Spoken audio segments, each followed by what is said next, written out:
Rajkot Jetpur highway में 2 દિવસ પહેલાં મારી પીડી સાથે ચર્ચા થઈ છે અને આની સાથે થયેલ ચર્ચા મુજબ આ જે હાઈવે છે આનું કામ જે છે આજે 70% પૂરું થઈ ગયું છે અને સતત ministry off road transport, national highway અને સ્ટેટનો આરએનબી ડિપાર્ટમેન્ટ અને જિલ્લા વહીવટીતંત્ર કોન્સ્ટન્ટલી હાઈવેની એજન્સી સાથે સંપર્કમાં છે.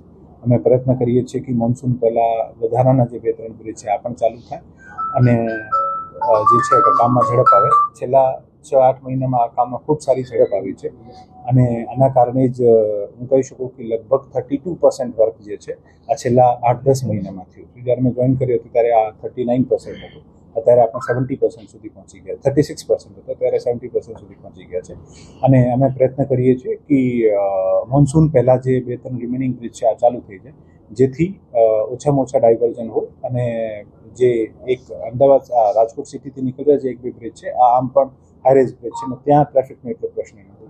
મૂળ ઈચ્છા છે કે કોઈ પણ ટ્રાફિકના પ્રશ્નો જે હોય આને સોલ્વ કરવામાં આવે. અગાઉમાં પણ જ્યારે આ પરિસ્થિતિ થતી હતી ત્યારે માર્શલ્સ અને ક્રેન્સ વગેરે રખાવીને આપણે રાઉન્ડ ધ ક્લોક પોલીસ ટ્રાફિકની ડિપ્લોયમેન્ટ કરીને આ બધી કામગીરી કરતા હતા. પ્રયત્ન કરીશું કે ઓછામાં ઓછી અવગત થાય ને કામ ઝડપથી પૂરું થાય.